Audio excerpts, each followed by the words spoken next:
어느 날 갑작스레 아빠가 심근경색으로 돌아가셨습니다.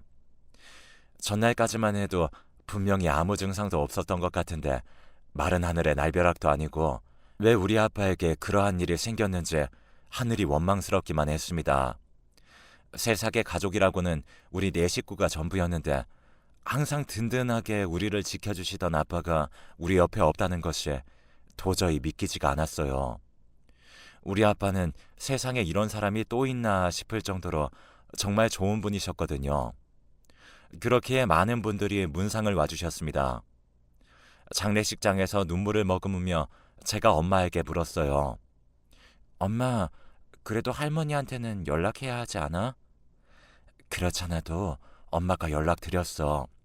그래도 부모인데 와봐야 하는 게 맞는 거지. 그럼 지금 오시는 중이겠네? 그런데 설마 아빠 장례식장인데 와서 난리치는 건 아니겠지? 제 물음에 엄마는 그저 넋이 나간 사람 마냥 아빠 영정사진만 바라볼 뿐이었어요. 생전에 아빠는 항상 엄마를 걱정하곤 하셨는데요. 엄마는 아빠를 만나서 결혼을 하고 난 뒤에 평생토록 살림만 하고 지내셨거든요. 거기다 착해도 너무 착했기에 그런 엄마를 이용해 먹으려는 사람들도 참 많았어요. 특히나 아빠 본가 가족들이 항상 엄마를 무시하곤 했다고 합니다. 우리 아빠는 젊을 때부터 시장에서 일을 했다고 합니다. 생선이나 과일, 그릇, 그리고 신발까지 돈이 될 만한 건 안 팔아본 것이 없다고 할 정도로 악착같이 장사해서 돈을 버셨다고 해요. 그래도 사업 수완이 있었던 것인지 장사로 성공해서 꽤 많은 돈을 벌었다고 했습니다. 본가에서 둘째이던 아빠는 본가 가족들에 대한 애착이 별로 없었어요. 언젠가 아빠한테 들어보니 할머니가 아빠를 그렇게 차별했다고 했거든요. 단지 돌아가신 증조 할머니를 많이 닮았다는 이유만으로 그랬다고 하네요. 어찌나 구박을 했던지 아빠가 본가 가족들이라고 하면 고개를 절레절레 흔들 정도였으니까요. 그러다가 부모님이 결혼하고 나서 아빠의 장사가 승승장구했고 우리 가족이 잘 사는 것을 본 할머니가 아빠에게 잘해주는 척을 했다고 하네요. 제가 알기론 그러면서 꽤 많은 돈을 가져갔다고 들었습니다. 그런데 문제는 할머니가 우리 엄마를 그렇게 못마땅해 했다고 합니다. 엄마가 부모도 없이 어렵게 자랐다는 게 그 이유였다고 하는데요. 엄마가 편히 사는 걸 꼴보기 싫어하셨다고 합니다. 네 주제에 이렇게 잘 먹고 잘 사는 거 감사하게 생각하고 살아라. 우리 아들이 아니면 네가 이렇게 살 수가 있었겠느냐? 우리 아들이나 되니까 너 같은 고아랑 결혼한 거지. 사실 네가 뭐 하나 볼 것도 없잖니. 죄송합니다. 정말 죄송합니다. 할머니의 구박에도 엄마는 그저 죄송하다는 말만을 반복할 뿐이었다고 하네요. 차라리 엄마가 뭐 화내기라도 했다면 아빠도 가족들과 연까지 끊고 살지는 않았을 텐데 그저 착하기만 한 엄마를 지켜야 한다는 생각으로 본가 가족들과 연을 끊었다고 했어요. 그렇게 우리 아빠는 아빠의 본가 가족들과 연을 끊고 살아야만 했습니다. 거기다 아빠가 돈을 많이 벌기 시작하면서 시시때때로 본가 가족들이 돈을 요구하며 힘들게 했다고 하거든요. 특히나 할머니는 갖은 핑계를 대며 우리 부모님께 돈을 빼앗아가다시피 해서는 큰아빠 부부에게 가져다 줬다고 했으니까요. 그런데 그렇게 해서 큰아빠, 큰엄마가 할머니한테 잘하는 것도 아니었다는데 마치 할머니에게는 큰아빠 부부만이 존재하는 것처럼 돈이 생길 때마다 다 가져다 주곤 했다네요. 아무튼 우리는 그러한 이유로 친가 가족들과 일절 연락을 하지 않고 있었어요. 오죽했으면 어린 시절에는 아빠에게 가족이 없다고 알고 있었을 정도였으니까요. 그랬던 친가 가족들을 아빠의 장례식장에서 다시 마주하게 되었습니다. 적어도 아빠의 엄마인 할머니한테는 알려야 했으니까요. 엄마는 그게 최소한의 사람의 도리라고 말했었거든요. 하지만 그렇게 마주한 친가 가족들은 하나도 변한 게 없었는데요. 장례식장에서 엄마를 보자마자 몰아붙이기 시작했습니다. 특히나 장례식장을 들어서던 할머니가 아빠의 영정사진을 확인하고는 쓰러지듯 털썩 주저앉아서는 장례식장에 떠내려가라 큰 소리로 통곡을 하기 시작했어요. 아니, 네가 왜 거기 있느냐 말이야. 부모 형제랑 영까지 끊고 살았으면 잘 살았어야지. 이게 뭔 일이냐 말이야. 이게 다 저거 때문이다. 저거한테 재수 온 붙어서 우리 아들이 먼저 간 거야. 이게 다 너 때문이란 말이야. 그러게 그때 우리가 결혼 반대했을 때 네가 우리 아들이랑 헤어졌으면 이런 일도 없었을 거 아니야. 이 천하의 못된 것아. 네가 여기가 어디라고 뻔뻔하게 얼굴을 들고 서 있어. 당장 나가. 당장 나가란 말이야. 할머니가 엄마 상복을 마구마구 잡아끌며 소리를 질러댔어요. 그 모습을 보며 제가 할머니의 손을 확 뿌리쳐 버렸는데요. 딱 보니 네가 저거 딸인가 보구나. 우리 엄마는 아무 잘못 없으니까 그만하세요. 이게 어디서 버릇없이 어른한테 대들어? 하긴 뭐 그 애미의 그 딸이니 뭘 배우고 잘 알겠어. 이러려고 여기 오신 거면 그냥 가세요. 뭐가 어쩌고 어째? 그게 처음 본 네 할미한테 할 소리냐? 그동안 내가 내 아들이랑 왜 연을 끊고 살았는데 그게 다 저 인간 때문이란 말이야. 근데 할미한테 말 본새가 그게 뭐냐? 소란 피우실 거면 그냥 나가세요. 지금 제 동생 놀란 거 안 보이세요? 제가 엄마 앞을 가로막으며 할머니께 단호하게 말했어요. 그 순간 할머니가 곁눈질로 엄마 뒤에 서 있던 동생을 빤히 바라보았는데요. 그래도 꼴의 아들은 낳았네 그래? 아주 잘 됐네. 우리 장남한테 딸만 있는데 이렇게 된 마당에 쟤를 우리 장남 호적에 올려야겠구나. 아니, 제 동생을 큰아빠 호적에 왜 올려요? 이상한 소리 하지 마시고 그만 가보세요. 니들은 잘 모르는 모양인데 아들이 먼저 세상을 떠나면 부모가 모든 재산을 가져갈 수 있는 거야. 그러니까 내가 네 아빠 재산을 가져갈 수 있다 그 말이다. 그런 게 어딨어요. 우리 엄마가 있는데. 니들이 아직 잘 모르나 본데 니나 엄마한테는 자격이 없어. 원래 법이라는 게 그래. 그리고 저 꼴통이 키우는 것보다는 우리 장남이 키우는 게 훨씬 나을 거고 이래봬도 우리 장남 내외가 둘 다 대학까지 나왔다 그 말이야. 그니까 넌 네 딸 데리고 조용히 몸만 나가거라. 손자는 우리가 알아서 키울 테니까. 사실 지금껏 우리 아들 덕에 잘 먹고 잘 사는 것만 해도 고마워해야 할 일 아니냐. 양심이 있으면 네가 알아서 나가야 할 거 아니야. 할머니가 엄마를 있는 대로 노려보며 큰 소리로 말했어요. 그 순간 엄마가 할머니 앞에 무릎을 꿇었어요. 어머님, 제발 애들이랑 저랑 먹고 살게만 해주세요. 웃기는 소리하고 있네. 네가 뭐 배운 게 있어? 뭘 할 줄 아는 게 있어? 이왕 이렇게 된 김에 대학 나온 우리 장남 내외가 키우는 게 맞다. 아무래도 대학 나온 사람들이 훨씬 잘 키우겠지. 어리버리한 네가 아범도 없이 어떻게 애를 키우겠어? 할머니의 말에 엄마가 덜덜 떨면서 눈물까지 흘리고 있었는데요. 그런 엄마를 보며 할머니 얼굴이 더욱 기고만장해져 있었어요. 그리고 그런 할머니 뒤에 큰아빠 부부와 고모부가 팔짱을 낀 채 서 있었습니다. 친가 가족들을 보며 정말 기가 막혔기에 제가 사람들을 노려보고 있었는데요. 점점 장례식장이 소란스러워지기 시작했습니다. 뭐야, 저 사람들이 시댁 가족들인가 보구만. 시어머니랑 며느리 사이가 아무리 안 좋아도 그렇지 어쩌면 저럴 수가 있어. 뭔 일 나기 전에 누가 가서 말려야 하는 거 아니야? 그러게 말이야. 저 시어머니 눈매가 보통이 아니네.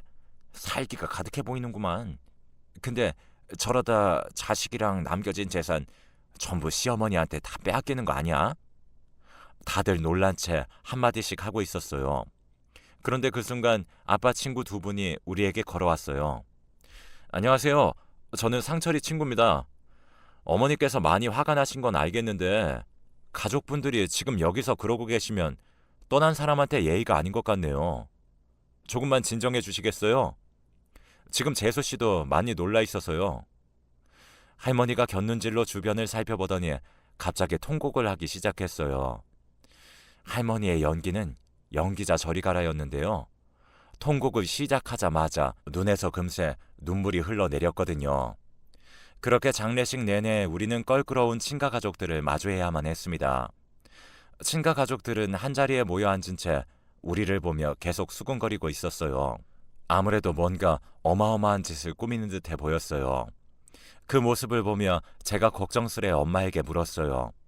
엄마, 우리 아빠 재산인데 왜 저 사람들이 가지고 간다고 하는 거야? 아니야. 엄마가 어떻게든 전부 다 지켜낼 거야. 니들 아빠가 있었으면 말 한마디도 못했을 텐데.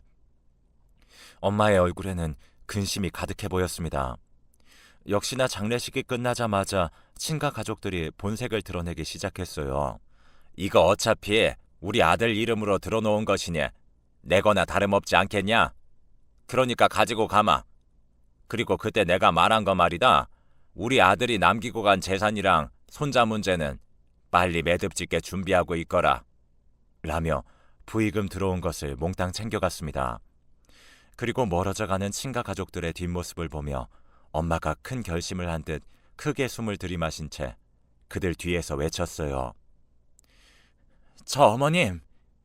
어머님? 내가 왜 네 어머니야? 난 한 번도 너를 며느리라고 생각해 본 적이 없구만. 죄송합니다. 저 그런데 그게 말이죠.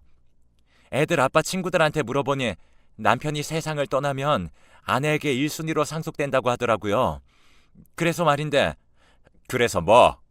네가 다 챙겨가겠다 그 말이냐? 웃기는 소리하고 자빠졌네. 그동안 우리 아들 덕에 편하게 살았으면 됐지. 이제 와서 돈 욕심이 난다 그 말이냐? 아니, 그게 아니라 저도 애들하고 살긴 해야 하니까요. 넌 예전이나 지금이나 참 말귀를 못 알아듣는구나. 내가 며칠 전에 너한테 뭐라고 했냐?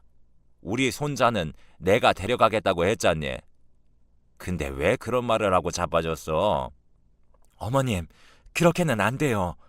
절대 못 데려가요. 엄마가 이렇게 살아있는데 제가 키우는 게 맞는 거죠. 꼬박꼬박 말대꾸 하는 거 보니 너 그동안 간땡이가 많이 컸나 보구나. 안 된다는 소리 하지 말고 이번 달 안으로 다 정리할 생각해. 할머니가 엄마를 밀쳐버리고는 나가버렸습니다. 그나마도 혼이 반쯤 나가있던 엄마의 얼굴에 덕분에 파랗게 질려 있었는데요. 그런 엄마의 얼굴에는 두려움이 가득해 보였어요. 그 뒤 엄마는 잠도 못 자고 밥도 못 드신 채 시름시름 알아만 갔어요. 아빠 친구들이 찾아와서 엄마에게 무조건 강하게 나가야 한다고 몇 번이나 말을 하기도 했지만 엄마는 이미 겁에 질릴 대로 질려 있었습니다. 그렇게 우리는 불안에 떨며 하루하루를 보내야만 했습니다. 그러던 어느 날 아빠 유품들을 정리하다가 꺼져 있던 아빠 휴대폰을 충전한 뒤에 전원을 켰어요. 아빠가 돌아가신 뒤에 아빠 지인분들에게 연락을 하고 까마득하게 잊고 있었는데 배터리가 없어서 휴대폰이 꺼진 듯 했습니다. 그런데 휴대폰을 켜자마자 조상우 검사라는 번호로 엄청난 양의 부재중 전화와 함께 문자 메시지가 와 있었어요. 그 이름을 보며 제가 홀로 중얼거렸어요. 조상우 검사? 검사님이 왜 우리 아빠한테 전화를 하는 거지? 라는 생각으로 문자 메시지를 확인해 봤습니다. 메시지 내용을 확인하던 중 너무나 놀란 나머지 들고 있던 휴대폰을 떨어뜨리고 말았습니다. 문자 메시지에는 아버지, 제가 요즘 바빠서 연락을 못 드렸는데 왜 이렇게 전화를 안 받으세요? 혹시 무슨 일 있으신 거 아니죠? 아버지 걱정되니까 전화 좀 주세요. 아버지 저 진짜 걱정돼서 그러니까 제발 연락 좀 주세요. 라는 메시지가 가득했거든요. 처음에는 잘못 보낸 문자가 아닐까 하는 생각도 해봤는데 그렇다고 하기에는 문자 내용이 너무나 간절해 보였습니다. 그 순간 제 머릿속이 복잡해지면서 별의별 생각이 다 들었습니다. 혹시 우리가 모르는 아버지의 아들이 있는 거 아니야?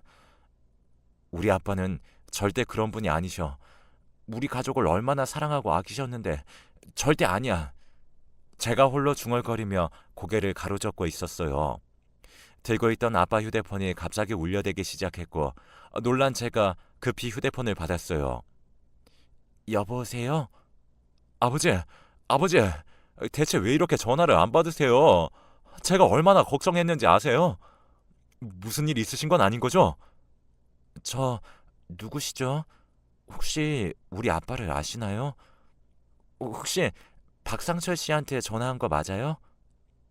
우리 아빠라고 하면 혹시 따님이신가요? 박현지 씨 맞죠? 남자는 이미 제 이름까지 알고 있었어요. 누구시죠?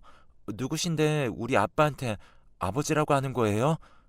저게 그건 나중에 설명드릴 테니 아버지 좀 바꿔주시겠어요? 아버지 전화를 왜 현지 씨가 받는 거예요?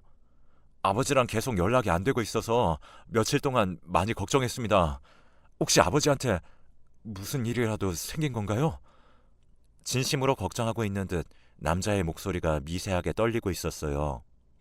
저 우리 아빠 돌아가셨어요. 네?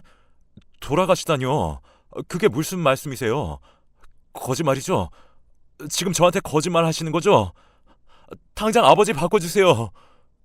많이 놀랐던 모양인지 남자의 목소리가 다시 떨리고 있었어요. 사실이에요. 돌아가셨어요.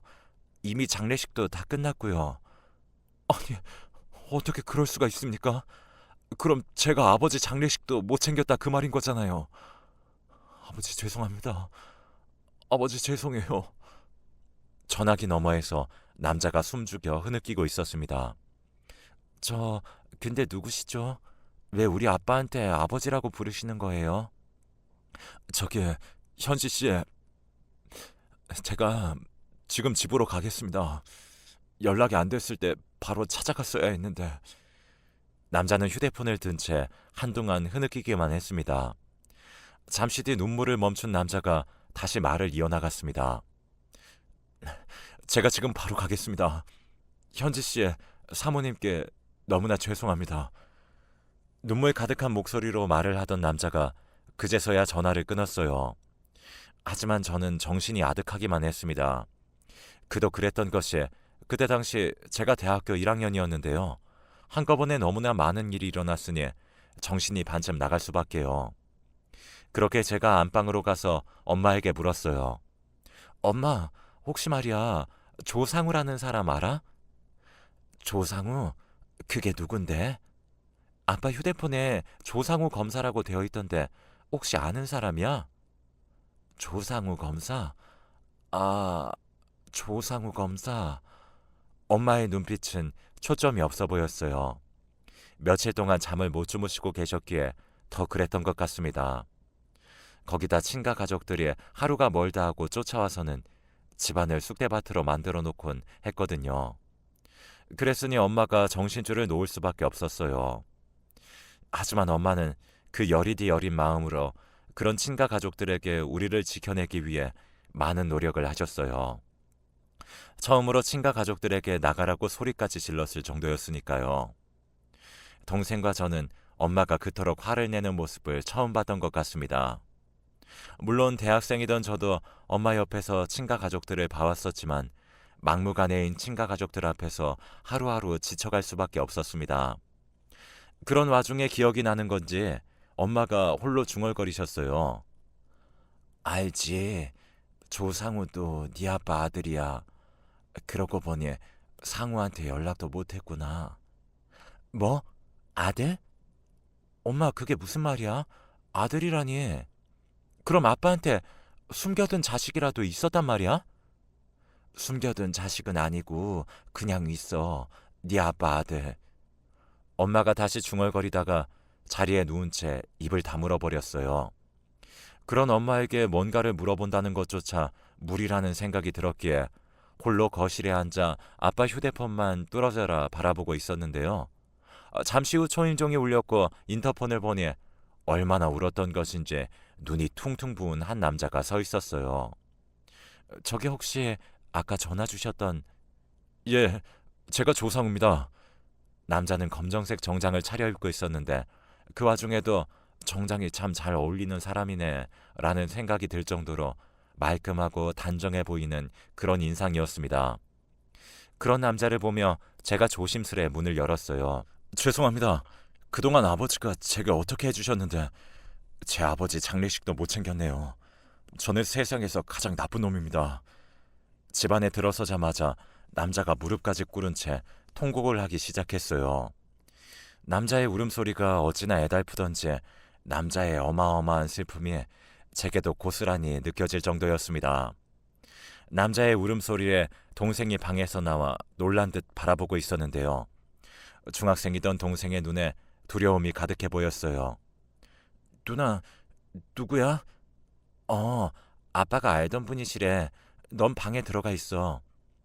누나, 괜찮은 거지? 그럼 괜찮아. 아빠랑 잘 알던 분이시래. 그러니까 넌 엄마한테 가 있어. 그동안 동생도 친가 사람들에게 시달릴 대로 시달렸었기에 잔뜩 겁에 질린 채 눈치를 보며 안방으로 들어갔어요. 그리고 제가 그 남자를 이끌고 소파로 데리고 와서는 물을 한 잔 건넸습니다. 저 우선 이거 한 잔 드세요. 우리 아빠랑 잘 알던 사이신가 봐요. 제가 아빠 친구분들에게는 거의 다 연락을 드렸는데 너무나 갑작스러워서 잘 알던 분들께만 연락을 드렸거든요. 어쩐지 이상했습니다.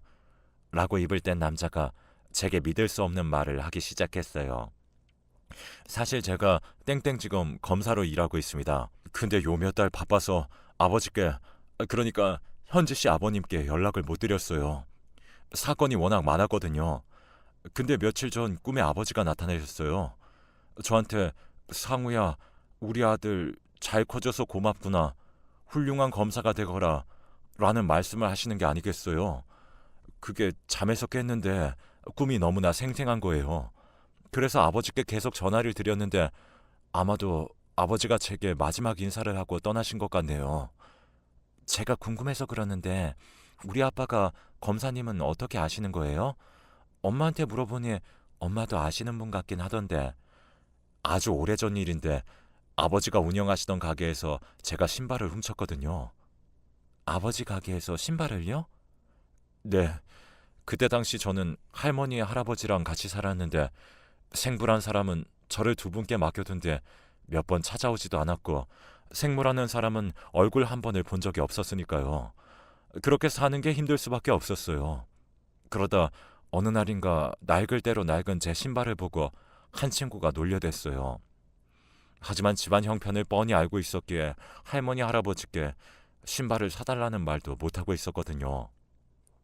그렇게 잔뜩 화가 난 채 날 낳아준 부모를 원망하며 거리를 배회하다가 현지 씨 아버님 가게를 지나게 되었어요.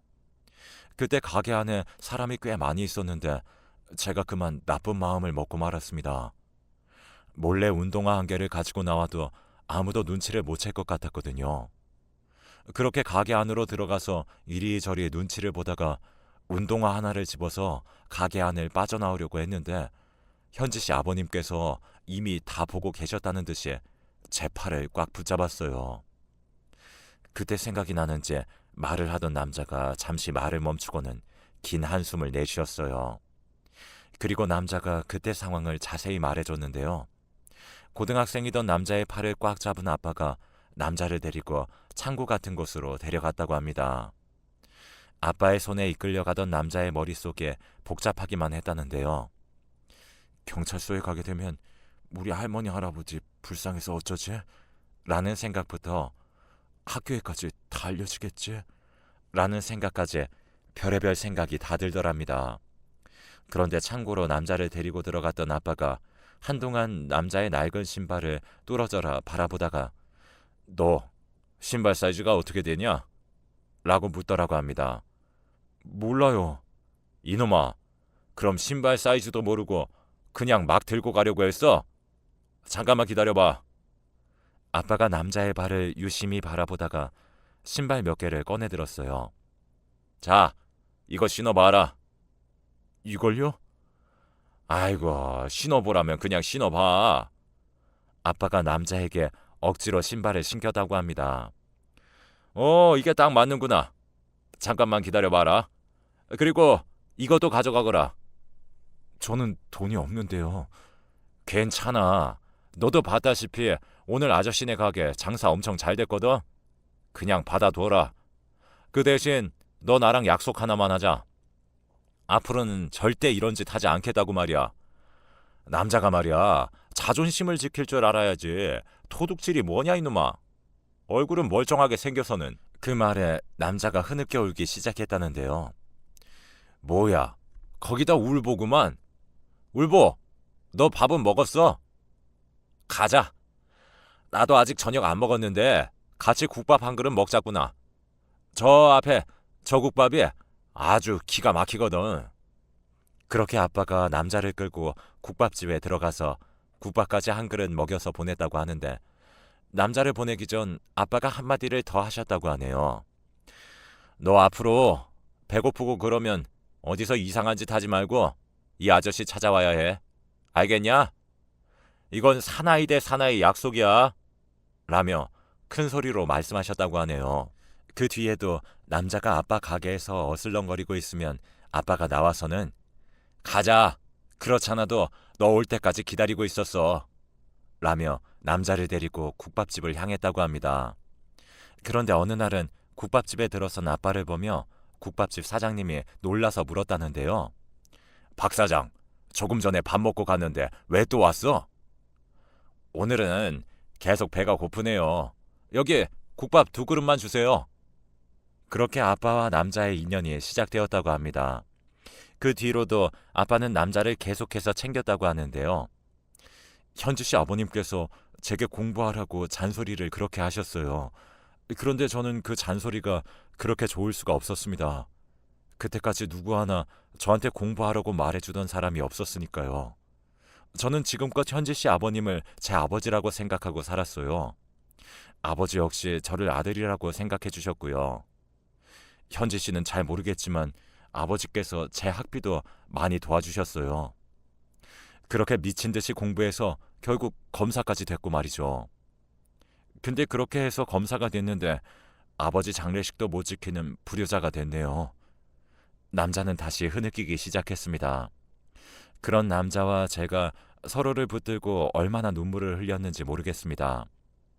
아마도 아빠가 이승을 떠나기 전 마지막으로 인사를 하고 싶었던 게 아니었나 싶었거든요.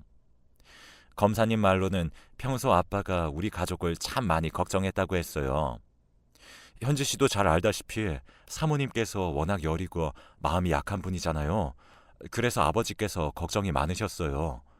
가끔 아버지와 단둘이 술이라도 한 잔 마시는 날이면 혼자 나중에 아버지한테 무슨 일이 생기거나 하면 저한테 가족들 좀 챙겨달라고 신신당부까지 하셨어요.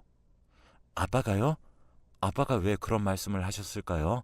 지금 와서 생각해보면 아무래도 아버지는 일이 될 줄을 진작에 알고 계셨던 게 아니었나 싶네요. 그래서 저한테 몇 번이나 가족들을 부탁하셨던 거고요. 아버지 본가 사람들이 보통이 아니라고 하시면서 걱정을 많이 하셨거든요. 혹시 그 사람들도 아버지 돌아가신 거 알고 있나요? 네, 돌아가신 건 알려야 할 것 같아서 할머니께 연락드렸는데 장례식장에 와서 한바탕 난리를 피우고 가셨어요. 그리고 지금도 허구한 날 쫓아와서 집안을 쑥대밭으로 만들고 있고요. 그렇다고 아빠가 돌아가셨는데 할머니한테 연락을 안 드릴 수도 없었고요. 근데 그 모습을 보니 괜히 연락한 게 아닌가 싶은 생각까지 들더라고요. 물론 아버지 재산 얘기도 하셨겠죠? 네, 맞아요. 어떻게 하셨어요? 그것도 아버지께서 이미 다 말씀해 주셨거든요. 분명히 재산 보고 달려들 거다라고 말입니다.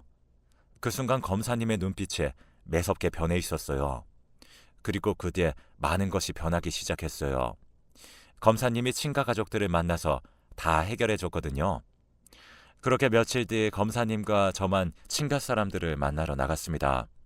할머니와 큰아버지 그리고 고모까지 작정을 하고 카페로 들어섰습니다. 제 옆에 앉아있던 검사님을 보던 친가 사람들의 눈동자가 잠시 흔들리고 있었어요. 댁은 누구요? 잔뜩 경계를 하던 할머니가 물었어요. 저는 모 지검의 조상우 검사입니다. 그러니까 간단하게 설명하자면 여기 박현지 씨 가족들의 후견인 정도로 생각해 주시면 될 것 같습니다. 뭐야, 검사? 그러니까 당신이 뉴스 같은 데서 보던 그런 검사란 말이요? 웃기는 소리 하고 있네. 우리 상철이가 고등학교도 겨우 나왔는데 검사랑 알고 지낸다고? 거짓말 하지 말어. 감히 내 눈을 속이려고 들어? 이 사기꾼 놈아. 큰아버지란 사람이 검사에게 삿대질을 하고 있었지만 검사님은 눈 하나 깜빡하지 않은 채 말을 이어나갔습니다. 그럼 제 소개는 여기까지 하고 본론으로 들어가겠습니다. 제가 여기 현지 씨한테 듣기로는 고인이 남기신 재산을 본가 가족들이 가져가야 한다고 했다고 하더라고요. 말도 안 되는 소리에 도장을 찍으라고 강요까지 하면서 말이죠. 그럼 당연하지. 박상철이 내 아들인데 엄마인 내가 가져가는 게 당연한 거지. 쟤들 엄마가 다른 남자 만나서 재혼이라도 하게 되면 우리 손주들은 낙동강 오리알 신세가 되는데 그걸 내가 보고만 있으란 말이야? 아니죠. 법적으로 본다면 고인의 아내분이 상속받는 게 맞는 겁니다. 아실 만한 분들이 왜 그러는 겁니까? 그러니까 본가 가족들에게는 아무런 권한이 없다. 그 말입니다. 뭐가 어쩌고 어째? 네가 뭘 안다고 그딴 소리를 짓거리고 있어? 우리 상철이 재산 내 거니까 그런 줄 알고 있어. 아니죠. 그럼 우리도 법대로 처리할 수밖에 없겠네요. 제가 잘 아는 변호사가 있는데 그분한테 연락해 놓겠습니다. 검사님이 휴대폰을 꺼내서 전화를 하기 시작했는데 그 순간 눈 깜짝할 사이에 할머니가 검사님의 뺨을 올려 붙였어요. 놀란 제가 벌떡 일어나 소리쳤습니다. 지금 검사님한테 뭐 하시는 거예요? 검사 같은 소리하고 자빠졌네. 웃기는 소리 하지 말고 당장 니네 엄마 나오라고 해. 현지씨, 잠깐만요. 지금 그쪽 분들 저한테 큰 실수하신 겁니다. 방금 하신 행동 분명히 책임지셔야 할 겁니다. 어디 검사인지 판사인지 이 사기꾼 같은 인간아. 할 테면 해봐. 이번에는 큰아빠란 사람이 검사님의 멱살을 잡고는 검사님을 내동댕이 쳐버렸어요. 그런데 검사님은 아무런 대응도 하지 않았는데요. 나중에야 그 이유를 알게 되었답니다.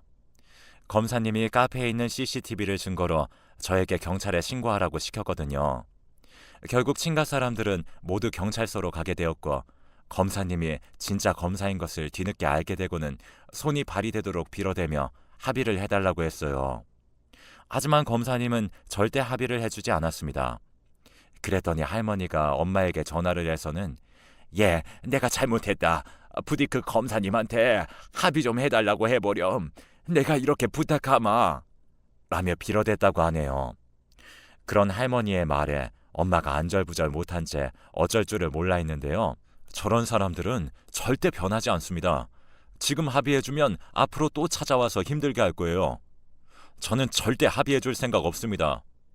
이 깁스가 어찌나 고마운지 모르겠네요. 깁스를 한 팔을 보며 검사님이 미소를 짓고 있었어요.